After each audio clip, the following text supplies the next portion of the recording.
السلام عليكم ورحمة الله وبركاته. ازيكم عاملين ايه؟ اللهم صل وسلم وبارك على سيدنا محمد. النهارده هنعمل اصابع البانيه بطريقة سهلة وبسيطة، حاجة مختلفة وجديدة، وهترمي معاكي كمية كبيرة ان شاء الله.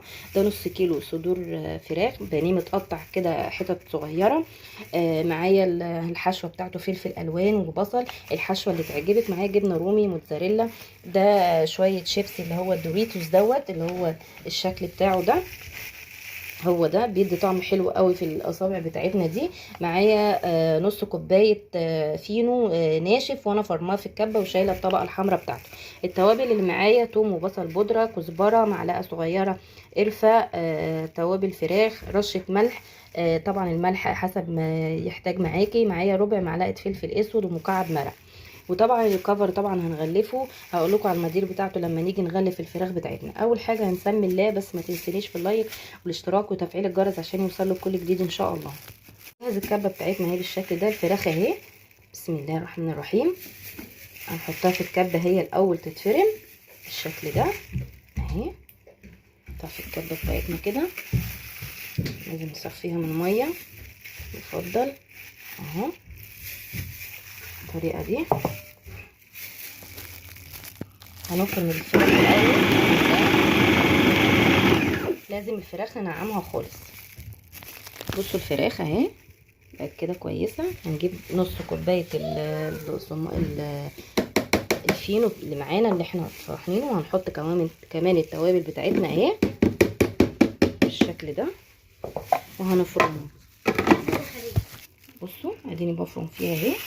لازم تنعم معاكم. حسيتوا ان هي طريه مش هتقدروا تشكلوها، تتشكل معاكم يعني، حطوا لها كمان شويه بقسماط او فيجيتار اي حاجه. بس انا بصوا ان شاء الله هتتشكل معايا اهي. بصوا بس طبعا لسه عايزه تتفرم تاني اهو. بصوا شكلها عامل ازاي. لسه هنفرمها تاني عشان هي كده لسه خشنه. انا هكمل فرم وارجع لكم تاني لما اخلص. هي محتاجتش تاني معايا حاجه تاني. هي القلب بتاع الفينو ده بيبقى حلو قوي مع اي كفته انت هتعمليها، بتخليها تلم احسن كمان من البقسماط والدقيق والنشا والكلام ده. لا، حطي قلب الفينو زي ما انا بقول لك كده، هيخلي العجينه بتاعتك قصدي البانيه بتاعك حلو وما فيهوش ميه، حتى لو ما نشفتهوش من الميه بتاعته اهو. بصوا ما زودتش اي حاجه. بصوا اتلمت في مكان واحد اهي زي ما انتم شايفين اهي في الكبه بتاعتي. ليه؟ عشان خاطر ما فيهاش سوائل ولا فيها اي حاجه. العيش الفينو بيشرب السوائل اللي بتبقى موجوده. تمام. ما حطيتش الشيبسي اللي انا قلت لكم عليه اللي هو الدوريتس اهو، انا ما حطيتوش في الاول. بصوا اهو هحطه دلوقتي وهفرمه كمان فرمه مع بعض كده.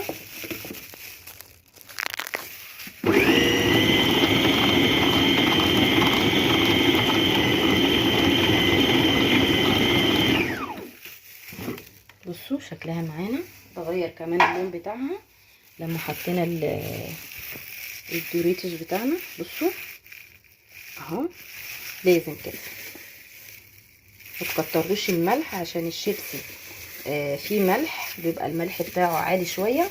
تمام. فنحاول ان احنا ما نكترش الملح. تمام. وفي مكعب مرق، وفي الجبنه الرومي بتبقى حادقه شويه. طبعا الموتزاريلا ساعات بتبقى مالحه شويه وساعات لا، حسب النوع اللي انت بتجيبيه. تمام.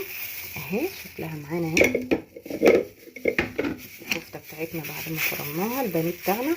بصوا رمى قد ايه الكميه بتاعته اهو بالشكل ده اهو. هجهز بقى الكيس التلاجة بتاعنا اللي هنشكل عليه وارجع لكم تاني. ودلوقتي هنعمل بقى هنحشي معانا اهو. بصوا انا فردتها، جبت الكيس التلاجة فردتها اهي زي ما انتم شايفين. هعمل برضو معاكم واحده تاني. انا بفردها بالشكل ده، بحط الكيس افرد الكيس التاني عليه كده وافردها كده. تمام. واروح جايبه الحشوه اللي انا عايزاها، فلفل الوان طبعا، احط كده شريحه بصل رفيع خالص اهي، مش كتير. لو مش حابه تحطي البصل ما تحطيش. تمام. واروح جايبه اللهم صل على النبي الجبنه الرومي والموتزاريلا اهو. حابه ان انت تحطي جبن بس ماشي، حابه ان انت تعملي خضار كده زي ما انا عامله اللي يريحك. تمام. واروح جايبه الحرف ده اهو، هحطه كده عليها من فوق، واجيب الحرف التاني برضو هحطه هنا كده اهو، واجيب التاني كده عشان اقفل على الحشوه بتاعتنا اللي جوه بالشكل ده اهو زي ما انتم شايفين. الف بقى الكيس كده ماشي اهو، واروح عامله لفه كده اهو لجوه اهو كده بالشكل ده اهو. لو حسيتوا ان البانيه بتاعنا ناشف شويه مفيهوش سوائل مش عارفه عمال بيتقطع معاكي، حطي له شويه ميه. تمام اهو بالشكل ده. بصوا اهو، بصوا الصباع معانا عامل ازاي. وتحطيه في الكيس كده وتروحي لفه كده لفه كده كأنك بتعملي عيش فينو كده، وبتلفي العيش بتاعك اهو، بتبرميه عشان تظبطي السمك بتاعه اهو بالشكل ده. بصوا الحلاوه بتاعته حلو ازاي. بس خديجه تمام زي ما انتم شايفين كده. انا هكمل بقى الكميه بس المهم هفرد واحده تاني قدامكم عشان اوريكم انا بفردها ازاي. حسيتي يعني انا حاسه ان العجينه دلوقتي ناشفه شويه، لو لقيتي حته جلد ولا حاجه بتاع الفراخ شيليها. ببل ايدي شويه ميه اهي، بليت ايدي شويه ميه وامسك حته البانيه كده اهي بايدي بس يا خديجه، واروح عامله كده افردها اهو، واجيب الكيس بتاعي اهو اتنيه عليه اهو وافرد اهو، هتتفرد معاكي بالكيس بكل سهوله اهو بالشكل ده اهو كده. بصوا اتفردت اهي وبصوا اهو. كمان انت لو مش حابه تحشي وحابه ان انت تعملي البانيه بالطريقه دي ويرمي معاكي كميه بالشكل ده بس وتغلفيه بالبيض والبتاع ده اعمليه، هيبقى طعمه حلو قوي وهيرمي معاكي كتير اهو. هنحط بس الجبنه بس اهو زي ما انتم شايفين، انا حطيت جبنه بس المره دي ما حطيتش اي حاجه تاني. هروح جايبه البانيه بتاعي كده اهو، واجيب الناحيه التانيه كده اهو بالشكل ده، واروح لفه كده اهو رول اهو جميل جدا هيعجبك جدا جدا جدا وطعمه حلو اهو. اقفل بايدي اهو اهو اكني بقفل عجينه اهو عشان ما تفتحش معايا اهو اهو زي ما انتم شايفين. بس خليكي اهو والف اهو بالكيس اهو زي ما انتم شايفين اهو. بصوا اهو بس كده زي ما انتم شايفين. معلش بقى خديجه صغيره هي اللي بتعمل الصوت ده اهو زي ما انتم شايفين اهو بالشكل ده. انا وريتكم، هعمل بقى بقيه الكميه وارجع لكم تاني. بس لو وصلت معايا لحد هنا متنسونيش في اللايك والاشتراك وتفعيل الجرس عشان يوصل لكل جديد. كده انا خلصت اهو، عامله صغير وعامله الكبير عشان خاطر الاولاد، عامله لهم الصغير وعامله الكبير. هنيجي بقى للغلاف اللي من بره. تمام انا بحب احط الكريسبي ده، احط نص كوبايه تمام، واحط الفيجيتار اللي هو اللي في الاكياس اللي بيتباع في السوبر ماركت ده بيكون حلو، واحط كمان نص كوبايه اللهم صل على النبي الفينو اللي هو الناشف اللي احنا فرمينه في الكبه. تمام زي ما انتم شايفين اهو. بصوا اهو بالشكل ده، وتقلبيهم كده مع بعض. الفيجيتار ده بيبقى مالح وفيه توابل وفيه كل حاجه، فانا مش محتاجه ان انا احط توابل تاني ولا احط اي حاجه، والفراخ كده كده فيها توابل وفيها ايه كل حاجه. تمام خلاص قلبنا الفيجيتار. هناخد برضو الصوابع بتاعتنا هنحطها كده في قلب اللبن اهو يعني ما انتم شايفين، ده لبن وبيض مع بعض ورشه فلفل اسود عشان الزفاره. تمام اهو زي ما انتم شايفين كده اهو. هنحطها كده في اللبن ونحط كده. مش عندكيش لبن حطي شويه ميه على البيضه، ما عندكيش بيض وعندك لبن اعملي باللبن بس هيبقى حلو برضو مش هيقول لا. ما عندكيش لا ده ولا ده في شويه ميه واعملي الخطوه دي برضو هيبقى حلو. تمام نيجي بقى للتغليف. هتغلفي ازاي اهو كده اهو بالشكل ده اهو، وتقفلي كده بصوابعك عليها عشان خاطر تتغلف كلها اهو زي ما انتم شايفين. انا حاطه الزيت على النار دلوقتي لسه حطاه يعني ملحقش يسخن قوي.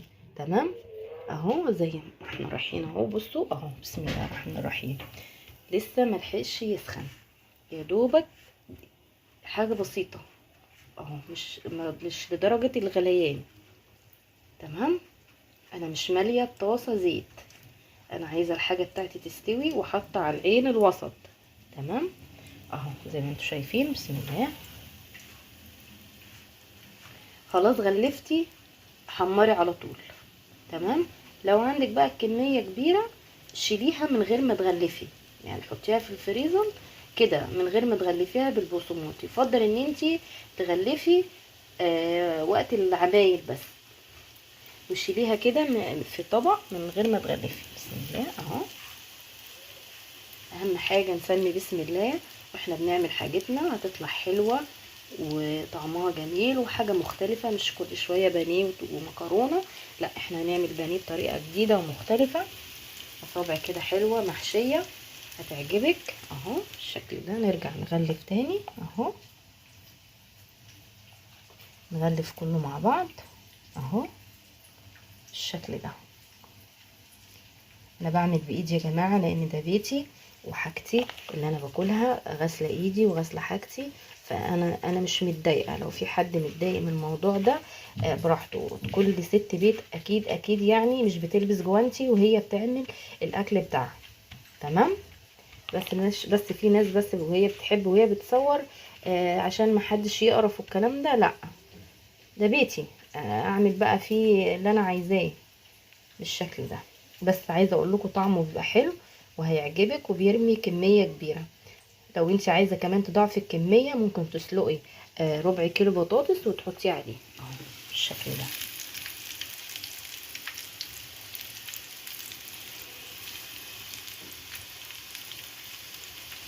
اهو زي ما انتم شايفين. بصوا لسه ما خدش لون كويس اهو، بس برضو نازل نقلب كده في المرحله دي. اول ما ياخد لون كده ذهبي بسيط تقلبي ونرجع نرجعه تاني عشان بس ما يتحرقش منك ولا اي حاجه اهو. بصوا اللون بتاعه جميل ازاي.